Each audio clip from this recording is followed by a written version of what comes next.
Another important component of the capacity management process is the capacity database. The capacity database is also known as a CDB. The capacity database is very important in that it stores utilization data for monitored CIs. CDB is the acronym for Capacity Database.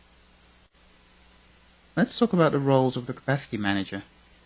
The roles are manage the capacity management process, develop the capacity management plan, ensure capacity plan maintenance, and ensure that the capacity database is updated. Some of the problems in capacity management are unrealistic customer expectations, lack of appropriate information, and implementation in distributed environments. Let's talk about the costs of capacity management. Some of the costs are project management costs, personnel, training and support costs, and the capacity database. Now we're done with capacity management, let's have a little recap. We talked about the goal of capacity management, which is making sure that the required infrastructure capacity is installed, but we absolutely need to make sure that the IT capacity is always cost justifiable. One of the benefits of capacity management is increased efficiency and cost savings, reduced risk, and more confident forecast. What are the manager's duties? He needs to ensure that the appropriate data is getting into the CDB, make sure that all the capacity data is being monitored. He also needs to make sure that there is a capacity plan. So he needs to come up with a capacity plan and make sure that the capacity plan is implemented. Depending on the service level requirements, he needs to either increase or decrease capacity in the infrastructure. Also, the manager needs to report performance against the SLAs and plan for future demands. We also talked about tuning. Well, the manager's role also involves tuning and changes for optimization. These are different roles of the manager. The inputs to this process of capacity management are technology, SLAs, SLRs, the service catalog, business plans, incidents, problems, service reviews, SLA breaches. There are all sorts of things that could be inputs to the capacity management process. And lastly, the outputs of the capacity management process are, most importantly, the capacity plan and the capacity database, as well as baselines, thresholds and alarms, capacity reports, proactive changes and service improvements, as well as audit reports. In the next module, we'll be talking about IT service continuity management. IT service continuity management is all about identifying the cause of unexpected events and minimizing their impact. The activities are plan and manage the availability of IT services according to agreed SLAs, and initiate changes to the infrastructure to prevent availability failure. What is the life cycle in this process? The life cycle is initiation, requirements and strategy, implementation, and operational management.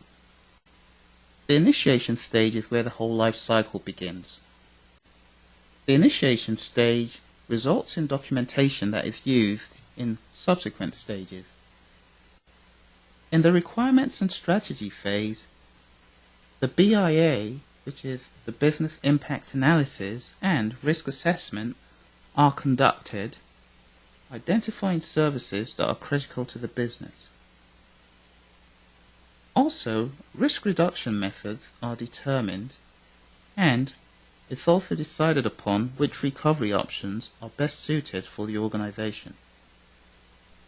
There are several recovery options on how to recover in the event of a disaster. The recovery options are do nothing, put a manual system into play, reciprocal arrangement, gradual recovery, warm start, and hot start. Let's talk about the recovery options. Do nothing.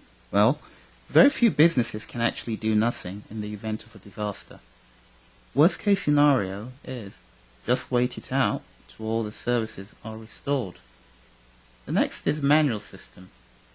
For businesses that don't have such a huge number of IT critical services, a manual workaround might be a more feasible solution. Reciprocal arrangement. This option involves forming an arrangement with another company with technology that's similar to your organization. Probably in the event of a disaster, if you're all stockbrokers and you need to trade, or maybe there's a trading floor somewhere else with all the IT infrastructure, maybe we could have a reciprocal arrangement. I once worked in an organization where we had a reciprocal arrangement with another organization so that in the event of a disaster, everyone would just move over. Everyone who was involved in trading would move over to the other location and just continue business like nothing happened. That's a reciprocal arrangement. Gradual recovery. Gradual recovery is an option that's often chosen by organizations that don't need to use the business processes that are supported by IT. So, probably for 72 hours, they don't need IT services. That's a gradual recovery. Now, a warm start refers to recovery that's needed within 24 to 72 hours. And a hot start is almost immediate. It's needed right now. We can't afford to have IT services down. We must have a hot start and get things up and running immediately. Those are the different recovery options under the requirements and strategy stage. Now, in the implementation stage, a key activity of this stage is the development of the implementation plan and the emergency response plan, as well as the damage assessment plan and salvage plan. What are we going to salvage from this disaster? What is the damage that has been done, and how are we going to bounce back afterwards? All these documents are worked on in the implementation stage. Lastly, we have the operational management stage. The operational stage is really straightforward. It's all about operations, managing the plan. It might involve monitoring and controlling of the plan, making sure that the operations are going as planned. And this will actually entail lots of training. It will entail manpower, and also it will entail testing. The recovery plan is a key output of IT service continuity management. The components of a service plan include the strategy. This explains what systems, what infrastructure or facilities will be recovered, and it also defines the amount of time that should be taken to recover and when the recovery should be completed. The next part of the plan is invocation. This element lists all the personnel who are authorized to invoke the recovery plan, because the recovery plan must be invoked in the event of a disaster. So, who has the authority to invoke the plan? General guidelines. This just discusses general guidelines about notifying personnel, notifying different people who are key regarding a potential or actual disaster. The dependencies will list